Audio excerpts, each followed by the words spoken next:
네, 우리 주위분들하고 한번 인사하도록 하겠습니다. 하나님이 당신을 향한 좋은 계획이 있습니다. 하나님이 당신을 향한 아멘. 네, 같이 한번 읽도록 하겠습니다. 다윗이 나단에게 이르되 여호와께 죄를 범하였노라 하매 나단이 다윗에게 말하되 여호와께서도 당신의 죄를 사하셨나니 당신이 죽지 아니하려니와. 아멘. 사람들 누구나 한 번은 잘못을 저지르고 용서받은 기억들이 있을 거예요. 근데 우리는 절대로 용서되지 않는 죄가 있다고 생각합니다. 우리는 한번 망쳐진 사람은 새롭게 될 수 없다고도 생각을 해요. 또한 죄를 짓고 인생을 망친 사람은 계속 그런 삶을 살 수 없다라고 여기기도 합니다. 그러나 하나님은 이스라엘 백성들에게 놀라운 축복을 주셨어요. 그것은 누구든지 하나님께 죄를 자복하고 피해 제사를 드리기만 하면 죄 사함을 받고 새로운 인생을 살 수 있는 자격을 주시는 겁니다. 사형에 해당하는 간음과 청부살인인 죄를 저지른 다윗은 1년 가까이 회개하지 않았어요.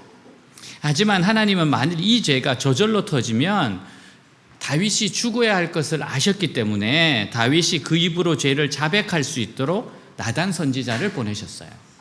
왜 하나님은 다윗을 죽이지 않고 살려주셨을까요? 다윗이 왕이기 때문에 눈 감아 주신 것일까요? 하나님은 왕에게는 더 무거운 책임을 묻는 분이시기 때문에 다윗이 왕이기 때문에 봐주신 것이 아닙니다. 하나님이 다윗에게 특혜를 베풀어 주신 것은 회개할 것을 아셨기 때문이에요. 다윗이 회개하지 않고 버티는 것은 도무지 하나님 앞에서 회개할 용기가 없기 때문이지 자기가 옳다고 생각해서 그런 것이 아닙니다. 사실 많은 사람들이 하나님 앞에서 회개하고 싶어도 자신이 뻔뻔스럽게 여겨지고 하나님께 미안해서 용기를 내지 못하는 경우가 많아요. 이럴 때 또 하나님은 무한한 자비로 기다려 주십니다. 다른 하나는 다윗에게는 말씀을 붙드는 신앙이 있었기 때문입니다. 말씀을 붙드는 신앙은 특징은 우리가 죄만 짓지 않으면 하나님이 모든 것을 책임지시는 겁니다. 우리가 하나님의 말씀만 붙들면서 교만하지 않고 죄를 짓지 않으면 반드시 하나님의 축복을 받습니다. 다윗처럼 설령 죄에 빠졌다 하더라도 자기 죄를 미워하고 하나님 앞에서 울며 자백하고 매달리면 하나님은 다시 한번 믿음으로 살 길을 열어주세요. 다윗은 나단 선지자의 책망을 듣고 그 자리에서 자신의 죄를 인정하고 회개했습니다. 자, 우리 13절 다시 한번 같이 읽겠습니다. 다윗이 나단에게 이르되 내가 여호와께 죄를 범하였노라 하매 나단이 다윗에게 말하되 여호와께서도 당신의 죄를 사하였었나니 당신이 죽지 아니하려니와. 만약 다윗이 끝까지 회개하지 않았더라면 그를 기다리고 있는 것은 죽음뿐입니다. 하나님의 진노의 심판으로 죽는 방법이 여러 가지가 있어요. 예컨대 갑자기 병들어 죽든지 아니면 부하에게 암살을 당하든지 아니면 적과 싸우는 중에 화살을 맞고 죽든지 하는 겁니다. 이러한 죽음은 다윗에게 기름 부어 주신 직분을 박탈하고 이 세상에서 하나님을 위하여 봉사할 수 있는 모든 기회를 빼앗아 가시는 겁니다. 우리는 죄가 수치스러운 것인 줄 알고 깨닫고 멀리할 줄 알아야 돼요. 그러나 욕심에 눈이 먼 순간에는 미치기 때문에 이런 것이 도무지 들어오지가 않습니다. 하나님은 비록 다윗이 용서받을 수 없는 죄를 지었지만 그의 직분을 박탈하거나 그를 당장 죽게 하는 것을 기뻐하지 않으셨어요. 은혜로우신 주님은 한 번 더 기회를 주기 원하셨습니다. 왜냐하면 다윗을 불쌍히 여기셨기 때문이에요. 사람이 제정신이라면 도저히 이런 엄청난 죄를 지을 수가 없습니다. 다윗도 육체의 정욕에 빠져서 미쳤기 때문에 왕의 직분이나 신뢰 같은 것을 다 저버리고 죄를 지은 겁니다. 그러나 한 번 죄를 짓고 난 후에 다윗은 사망의 올무에 걸려들었어요. 그래서 자신의 힘으로는 도저히 그 올무에서 빠져나올 수가 없었습니다. 다윗은 스스로는 힘으로는 끊을 수가 없었던 거예요. 자, 야고보서 1장 15절 같이 읽겠습니다. 욕심이 잉태한즉 죄를 낳고 죄가 장성한즉 사망을 낳느니라. 근데 이 사망의 올무를 끊는 것이 다윗의 자백이었습니다. 다윗이 하나님 앞에서 제가 바로 그 죄인입니다라고 자백을 했을 때 놀랍게도 사망의 올무가 끊어지면서 다윗이 살 수 있는 길이 생겨버린 겁니다. 자, 우리 요한일서 9절 같이 읽겠습니다. 만일 우리가 우리 죄를 자백하면 그는 미쁘시고 의로우사 우리 죄를 사하시며 우리를 모든 불에서 깨끗하게 하실 것이요. 아멘. 부모는 자녀를 사랑해요. 그래서 자녀가 어떤 잘못을 했을 때는 화가 납니다. 그래서 마구 야단을 쳐요. 그리고 나면 서로의 마음이 불편해집니다. 그런데 자녀가 잠시 후에 아빠, 엄마 죄송해요. 제가 잘못했어요. 앞으로는 그렇게 하지 않을게요. 이렇게 진심으로 뉘우치고 사죄하면 굳은 마음이 눈 녹듯이 녹아지고 아들, 딸과 좋은 관계를 회복하게 됩니다. 자녀가 아무리 어떤 큰 잘못을 했어도 진심으로 뉘우치면요, 세상 사람들은 용서가 안 된다고 할지라도 부모는 자기 자녀는 용서할 수 있어요. 그게 부모의 마음입니다. 근데 이 마음이 하나님 아버지의 마음이에요. 그래서 성경은 하나님의 속성에 대해서 이렇게 말합니다. 자, 시편 103편 8절에서 14절 같이 읽겠습니다. 여호와는 긍휼이 많으시고 은혜로우시며 노하기를 더디하시고 인자하심이 풍부하시도다. 자주 경책하지 아니하시며 노를 영원히 품지 아니하시리로다. 우리의 죄를 따라 우리를 처벌하지는 아니하시며 우리의 죄악을 따라 우리에게 그대로 갚지는 아니하셨으니 이는 하늘이 땅에서 높음같이 그를 경외하는 자에게 그의 인자하심이 크심이로다. 동이 서에서 먼 것 같이 우리의 죄가를 우리에게서 멀리 옮기셨으며 아버지가 자식을 긍휼히 여긴 같이 여호와께서는 자기를 경외하는 자를 긍휼히 여기시나니 이는 그가 우리의 체질을 아시며 우리가 단지 먼지뿐임을 기억하심이로다. 아멘. 우리가 하나님 앞에서 우리 입술을 벌려서 죄를 인정하고 시인하면 죄를 끊을 수 있는 힘이 생기게 됩니다. 그리고 우리 목을 잡아매고 있는 사망의 줄도 끊어지게 돼요. 그러므로 믿는 사람들에게 가장 놀라운 것이 바로 죄의 자백입니다. 죄의 자백. 죄를 자백하기 전에 다윗은 이 사망의 줄이 목에 걸려서 그의 양심이 심하게 신음했을 거예요. 하나님 앞에서 죄를 인정할 용기가 나지 않아서 회개하지 않고 있었을 뿐이지 그의 양심은 울고 있었던 겁니다. 하나님은 다윗의 회개를 돕기 위해서 나단을 보내셨고 다윗은 나단의 책망을 듣자마자 바로 입을 열어 자기 죄를 자백합니다. 시편 51편 제목에는 다윗이 밧세바와 동침한 후 선지자 나단이 저에게 온 때에 지은 시라고 되어 있어요. 자, 1절에서 3절 같이 읽겠습니다. 하나님이여 주의 인자를 따라 내게 은혜를 베푸시며 주의 많은 긍휼을 따라 내 죄악을 지워 주소서.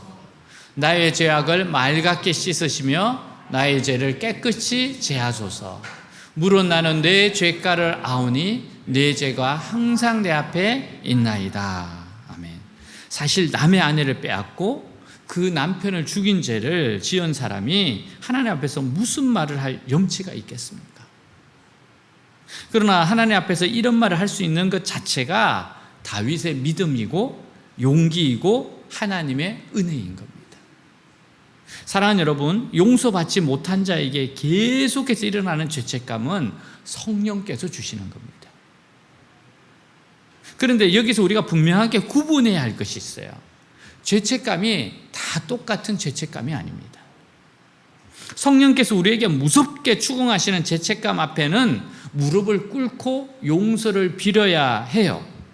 근데 용서받고 하나님의 은혜 가운데 사는데 느닷없이 찾아오는 죄책감은 사탄이 우리를 공격하는 겁니다. 이걸 잘 구별해야 돼요. 제 친구 우리 목사님이 있어요. 근데 그 목사님이 상담했던 이야기를 해줬습니다. 어느 선생님이셨는데 이 선생님이 윤리 선생님이셨어요. 그러니까 윤리 선생님이니까 얼마나 이제 엄격하고 이렇게 분명하고 스탠다드잖아요. 근데 어느 날부터 자꾸 이 선생님이 자꾸 우울해지고 이상해지더래요. 그래서 목사님이 가서 상담을 하는데 왜 그러냐, 무슨 일이냐 이야기했는데 이야기를 못 하겠다는 거예요. 그러면서 계속해서 자꾸만 우울하고 얼굴이 어두워지고 그러는 겁니다. 그러면서 너무 괴로우니까 이제 고백을 하기 시작하는데 자꾸만 마음에 눌린다는 거예요. 그게 뭔가 하면 이분이 대학 시절에 사랑했던 여인이 있었고 그리고 동거를 하게 됐대요. 그러니까 그 여인이 아이를 임신했는데 부모님이 반대해서 헤어지게 됐다는 거예요. 그리고 나서 이제 다시 가정을 이루고 지금 잘 살고 있는데 갑자기 그때 그것이 자꾸만 떠오른다는 거예요. 그러면서 너무 괴롭다는 거예요. 그리고 내가 지금 선생님이지 않냐, 그것도 윤리 선생님이지 않냐, 내가 그리스도인이 이렇게 해서 되겠냐. 그래서 그거를 상담하면서 우리 목사님이 계속해서 하나님 앞에 자백했습니까? 고백했습니까? 회개했습니까? 했는데 아무래도 하나님 용서하지 않을 것 같다는 거예요. 본인의 생각과 의의가 너무 강한 거예요. 그러면서 계속 시달리는 겁니다. 이거는 하나님이 하시는 게 아니죠. 분명히 자백했고 회개를 했고 자기도 이게 얼마나 잘못인지를 알고, 그럼에도 불구하고 너무 괴로워서 못 살겠다는 거예요. 그래서 만날 때마다 하나님 약속의 말씀을 붙잡으라고 그렇게 권면을 해줬는데 결국 그 선생님이 자살을 했어요. 못 이겼어요. 사랑하는 여러분, 그래서 우리가 잘 분별해야 돼요. 우리가 하나님 앞에서 내 죄를 솔직하게 자백한 거는 하나님 용서하십니다. 근데 이렇게 하나님 앞에 자백했음에도 불구하고 자꾸만 문득 괴롭힐 때가 있어요. 그 한 죄가 자꾸 생각이 납니다. 근데 내가 분명히 예수 보혈로 씻음 받았고 예수님이 나를 용서하신 그 진리의 말씀을 믿고 붙잡으면 그때부터는 이건 영적 전쟁이 되는 거예요. 마귀가 지금 내 생각 가운데 해서 나를 지금 망치려고 하는 겁니다. 그래서 그거는 쫓아내야 되는 거예요. 그거를 붙잡는 게 아니라는 겁니다. 이거를 분별해야 돼요. 이때 우리는 담대하게 예수 이름으로 물리쳐야 합니다. 용서함 받은 자에게 일어나는 죄책감은 사탄이 주는 거예요. 그 한 죄를 자꾸 떠올리게 하는 것은 마귀가 하는 겁니다. 사탄이 우리를 공격하는 거예요. 조준모 씨라고 하는 분이, 목사님이 십자가에서라고 하는 작사 작곡을 했어요. 가사가 이렇습니다. 십자가에서 그는 내 이름 바꾸셨네. 십자가에서 그는 내 이름 바꾸셨네. 고아에서 아들로, 거절에서 용납으로, 죄인에서 의인으로 바꾸셨네. 십자가에서 그는 내 이름 바꾸셨네. 십자가에서 그는 내 이름 바꾸셨네. 저주에서 축복으로, 원수에서 연인으로, 창기에서 신부로 바꾸어 주셨네. 십자가에서 그는 내 이름 바꾸셨네. 십자가에서 그는 내 이름 바꾸셨네. 주님께서 내 모든 죄악을 가지고 십자가에 죽으시고 부활하신 겁니다. 내 모든 죄악을 가지고 가셨단 말이에요. 그래서 우리는 이 진리에 굳건히 서야 돼요. 자꾸만 뻔뻔스럽게 생각될지라도 십자가에서 주님이 가지고 가셨어요. 십자가에서 해결하셨어요. 그것을 믿어야 됩니다. 성경에는 자신의 과거와 실수 때문에 문제에 직면했던 많은 사람이 있어요. 그리고 문제에 맞서 씨름했던 사람들의 이야기가 있습니다. 문제에 맞서 씨름하고 눈물을 흘렸던 사람들은 예외 없이 하나님께서 다시 사용하시고 회복시키시는 은혜를 베풀어 주셨어요. 다윗이 밧세바와의 관계에서 죄를 짓고 괴로워하던 때 그는 침상에서 눈물을 흘리며 하나님과 대면하여 씨름합니다. 삼손도 나시린으로 부르심을 받은 사람이었지만 한 여인에게 정신이 팔려 사명을 잊고 타락합니다. 그런데 머리카락이 잘리고 눈이 뽑힌 채로 비참한 가운데 있었을 때 하나님께 씨름하며 마지막 수치를 회복해요. 엘리야도 그의 성공적 사역 다음에 찾아오는 낙심 가운데 광야에서 세미한 음성을 듣고 힘을 얻고 다시 사역지로 돌아갑니다. 베드로 역시 닭이 울기 전 3번씩이나 주님을 부인했던 순간을 생각하며 수치 속에서 눈물을 흘렸고 다시 주님을 만나 사역자로 돌아갑니다. 중요한 것은 어두운 과거의 기억이 아니라 그 두려움과 맞서 싸우는 용기가 부족하다는 거예요. 늘 어두운 과거의 경험과 죄는 우리의 발목을 잡습니다. 그리고 우리에게 선택을 요구해요. 도망칠 것인가? 실험할 것인가? 여러분, 도망치겠습니까? 실험하겠습니까? 도망을 간다는 것은 당장은 우리의 삶을 편안하게 할지 모릅니다. 아니, 문제를 잊어버렸다고 착각할지 모릅니다. 하지만 해결되지 않는 문제는 우리를 늘 괴롭히게 되어 있어요. 실험한다는 것은 무척 고통스러운 일입니다. 우리의 수치를, 실패를 다시 들여다본다는 것이 유쾌한 일이 아닐 겁니다. 하지만 실험하며 하나님을 붙들 때 환하게 떠오르는 태양을 맞이하게 될 겁니다. 십자가에서 우리의 신분이 바뀌었습니다. 신분에 걸맞는 삶을 살아갈 능력이 우리에게 주어진 거예요. 그럼에도 주저앉아 있겠습니까? 우리가 그 능력을 믿지 않고 일어나 실험하지 않고 있다면 더 큰 죄를 범하고 있는 거예요. 주님은 여러분들이 주님의 용서와 사랑을 의지하여 일어나 실험하기를 원하세요. 정직하게 자신의 죄와 실패를 직면하고 다른 사람이나 하나님을 탓하지 마세요. 대신 자신이 변화되어야 할 것을 결단하고 변화되고자 몸부림치십시오. 하나님 나한테 정말 원하시는 게 있어요. 그 문제는, 그거는 변화되라는 거예요. 이것이 주님을 기쁘시게 하는 겁니다. 예레미야 29장 12절 13절 같이 읽겠습니다. 너희가 내게 부르짖으며 내게 와서 기도하면 내가 너희들의 기도를 들을 것이요 너희가 온 마음으로 나를 구하면 나를 찾을 것이요 나를 만나리라. 아멘. 사랑하는 여러분, 성경에 보면 회개는 크게 두 가지가 있어요. 첫째는 구원에 이르는 회개입니다.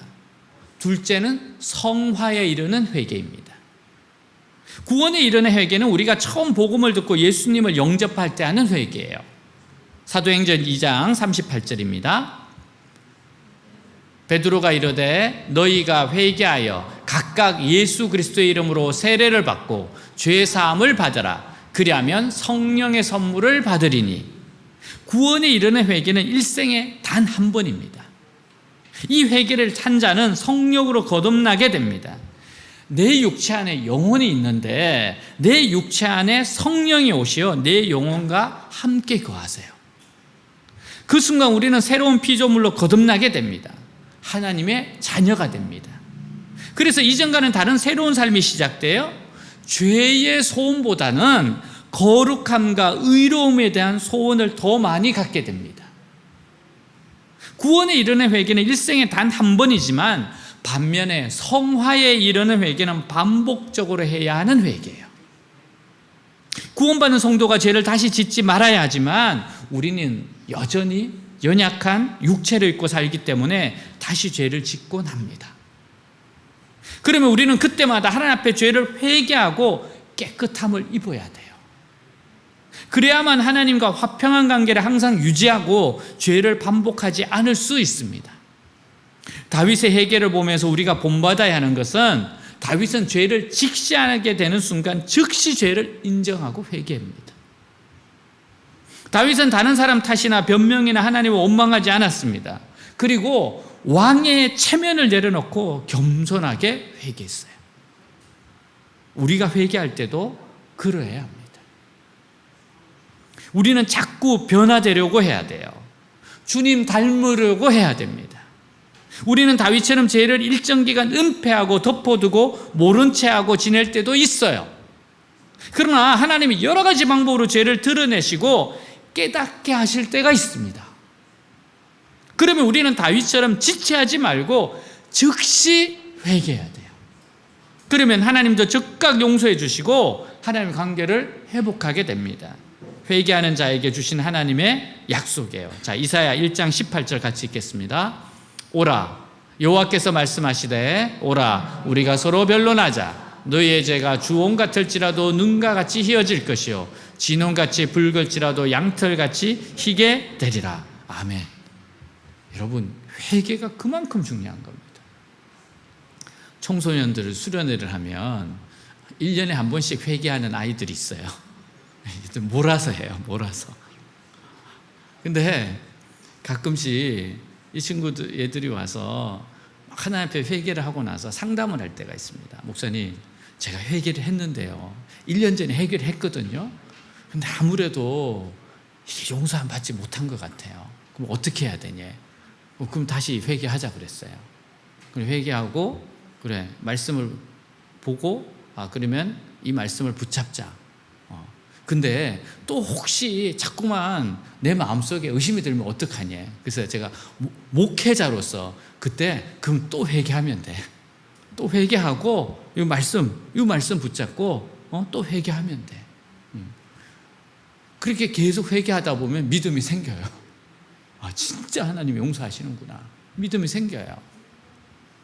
성 어거스틴의 이야기로 마칩니다. 그는 젊어서 많은 잘못과 죄를 지었어요. 이단에 빠져 살았고 한 여인과 동거하여 아이를 낳았습니다. 그럼에도 자신을 받아주신 주님 앞에서 평생 회개하는 자세로 살았어요. 그 회개는요, 죽음의 순간까지 이어졌습니다. 주 430년 8월 그는 열병으로 누웠어요. 그는 그때 자기가 곧 죽게 될 것을 알았습니다. 그래서 다윗의 참회의 시 4편을 써서 자기 방벽에 붙이게 했습니다. 시편 6편, 32편, 38편, 그리고 51편이었어요. 그리고 날마다 그 시들을 읽었습니다. 여러분, 그렇다고 해서 성 어거스틴이 성스러운 어거스틴이잖아요. 우리보다 훨씬 수준이 높아요. 그때 죄에서 벗어나고 나서 진짜 거룩하게 살았어요. 근데 어거스틴이 자기가 죄인이었던 그거를 잊지 않는 거예요. 자기를 불러주신 하나님 은혜를 잊지 않는 겁니다. 그리고 마지막 순간에도 하나님 앞에서 자기가 어떤 존재인지를 다시 상기하는 겁니다. 여러분, 날마다 시들을 읽었어요. 때로 울면서 부르짖으면서 기도했습니다. 하나님 은혜가 얼마나 큰가. 시편 6편 6절입니다. 나는 탄식만 하다가 지치고 말았습니다. 밤마다 짓는 눈물로 침상을 띄우며 내 잠자리를 적십니다. 자, 시편 32편 1절입니다. 허물의 사함을 받고 자신의 죄가 가려진 자는 복이 있도다. 시편 38편 4절입니다. 내 죄악이 내 머리에 넘쳐서 무거운 짐 같으니 내가 감당할 수 없나이다. 어거스틴은 그의 참회와 기도가 방해받지 않기 위해서 마지막 열흘 동안은요, 의사가 그를 진찰할 때나 식사를 가져올 때를 제외하고는 아무도 방에 들어와 그를 보지 못하게 했다고 합니다. 하나님 앞에서 서고 싶었던 거예요. 그리고 그가 마지막 눈을 감는 순간 그의 입에는 시편 51편 1절을 암송하고 있었습니다. 같이 읽겠습니다. 하나님이여, 주의 인자를 따라 내게 은혜를 베푸시며 주의 많은 긍휼을 따라 내 죄악을 지워 주소서. 사랑하는 여러분, 우리의 고난보다 우리의 죄가 더 큽니다. 하나님, 내 고난이 너무 큽니다. 아니요, 내 죄가 더 큽니다. 죄에 비하면 이 고난은 아무것도 아니에요. 근데 그래서 여러분, 원망이나 변명이나 다른 사람 탓을 하지 마시고 지금 변화되려고 하세요. 하나님, 지금 내가 변화되기를 원하는 게 있다. 변화되려고 하세요. 여러분, 그래야지 점점점 더 주님 닮습니다. 변명하고 원망하고 탓하면 제자리 걸음이에요. 앞으로 나아가지 못합니다. 하나님, 우리가 풍성한 삶을 살기를 원하세요. 여러분, 그리고 우리 고난보다도 우리 죄가 더 크다고 했어요. 근데 우리의 죄보다도 주님의 은혜가 더 크고 깊고 넓고 높다는 것을 기억하시기 바랍니다. 네. 주님의 은혜가 내 죄보다도 훨씬 크고 넓어요. 훨씬 깊어요. 하나님께서 이걸 다 받아주시는 겁니다.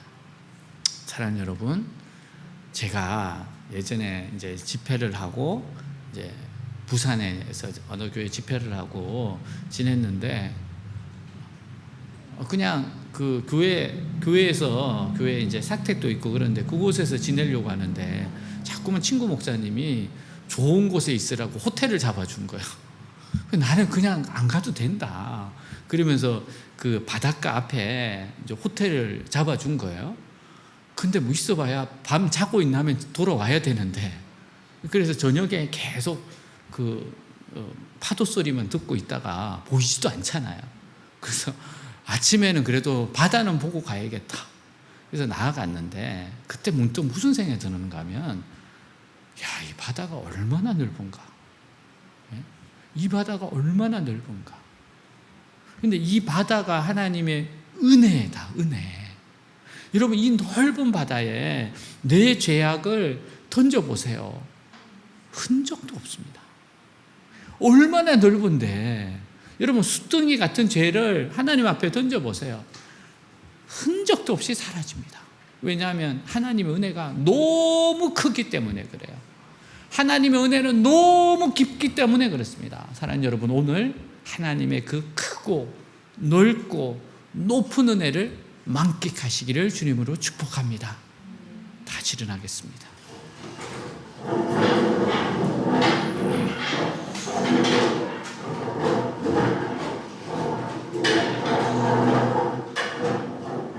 우리 오늘 말씀 가지고 기도합시다.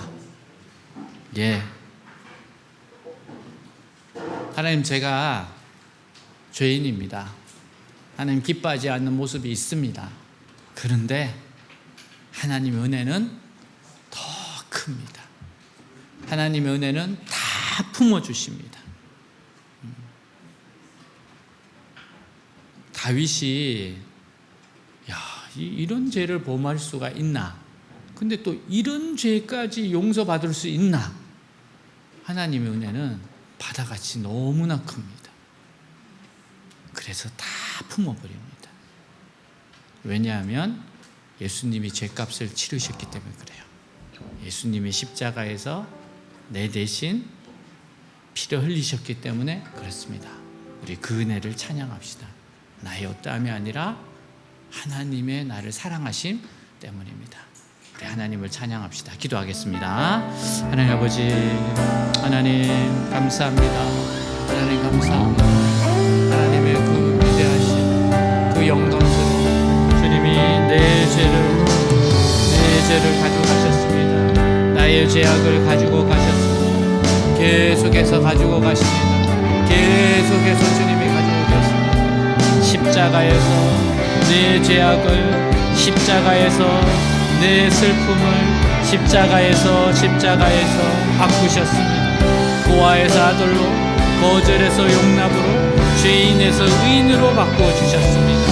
저주에서 축복으로, 원수에서 연인으로, 창기에서 신부로 바꾸어 주셨습니다. 십자가에서 내 이름을 바꾸셨습니다. 나를 의롭게 하셨습니다. 새롭게 하셨습니다.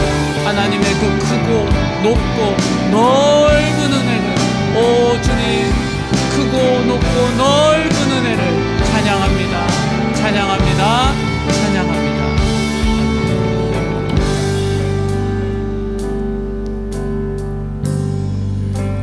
Thank you for the cross, Lord. Thank you for the pride you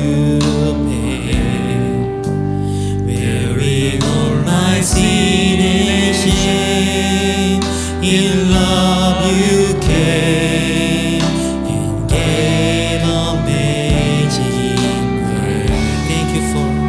Thank you for this love, Lord. Thank you for the name His hand. Washing your clean flow. Now all I know, your forgiveness and embrace.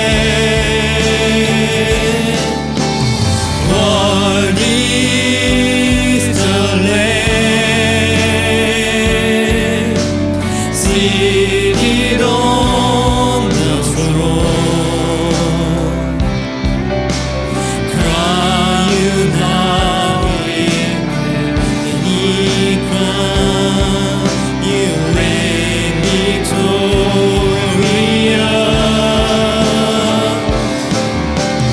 I am lifted up,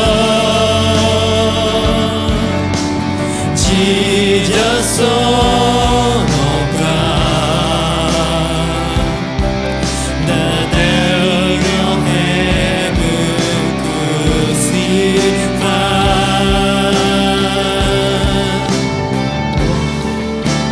What is the Lamb?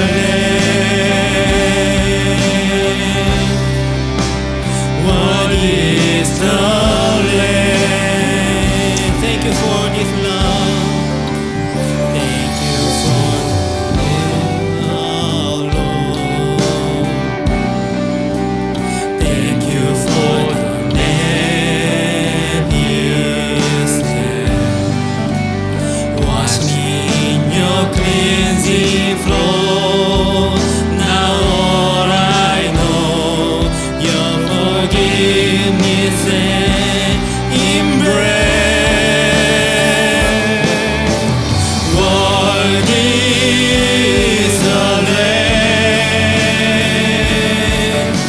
seated on the throne? Crown you now in many crown, you reign victorious.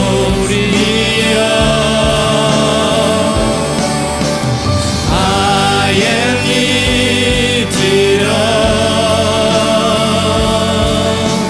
Jesus, Son of God.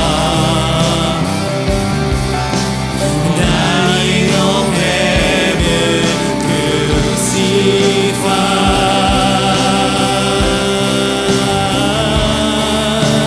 What is the Lamb? What is the Lamb? What is the Lamb? What is the Lamb? 자, 이 시간 이렇게 기도하겠습니다. 여러분 양심에 자꾸 꺼리끼는 게 있어요? 자꾸 생각나는 죄가 있습니까? 주님께 던지셔야 됩니다. 십자가로 던지셔야 돼요. 주님이 던져라, 나에게 던져라 하십니다. 여러분, 그 죄책감에서 해방이 되셔야 돼요. 이제 자유롭게 나아가셔야 됩니다. 주님께 던지는 겁니다. 주님이 바꾸셨습니다. 나를 자꾸 괴롭히는 후회가 있어요? 주님 앞에 던지십시오. 주님 맡아주십시오. 주님께 드립니다. 주님 깨끗게 하신 것을 믿습니다. 새롭게 하신 걸 믿습니다. 저를 사랑하신 걸 믿습니다. 우리 고백하겠습니다. 기도하겠습니다. 하나님 아버지, 나의 죄악을, 나의 수치를, 나의 수혜를, 나의 잘못된 선택을 하나님 앞에 던집니다. 주님 앞에 내려놓습니다. 하나님, 부족한, 연약한 죄인인 나를 위해서 십자가에 죽으시고 나의 수치를 가져가신 주님, 나의 저주를 가져가신 주님, 나를 가져가신 주님, 나의 죄악을 가져가신 주님, 주님을 찬양합니다. 주님을 찬양합니다. 내 양심에 꺼리끼는 것, 두려운 것, 양심에 걸리는 것 주님 앞에 다 내려놓습니다. 주님 앞에 내려놓습니다. 주님 앞에 내려놓습니다. 오 주님 맡아주시옵소서. 맡아주시옵소서. 주님이 깨끗게 하신 걸 믿습니다. 주님이 십자가의 보혈로 깨끗하신 걸 믿습니다. 내 영혼을, 마음을, 몸을 깨끗게 하신 것을 믿습니다. 주님 앞에 맡깁니다. 주님 앞에 맡깁니다. 주님 앞에 맡깁니다. 오 주님 주님 감사합니다. 감사합니다. 주님은 부활하셨고 승리하신 분이십니다. 하나님 우리에게 승리를 주신 분입니다.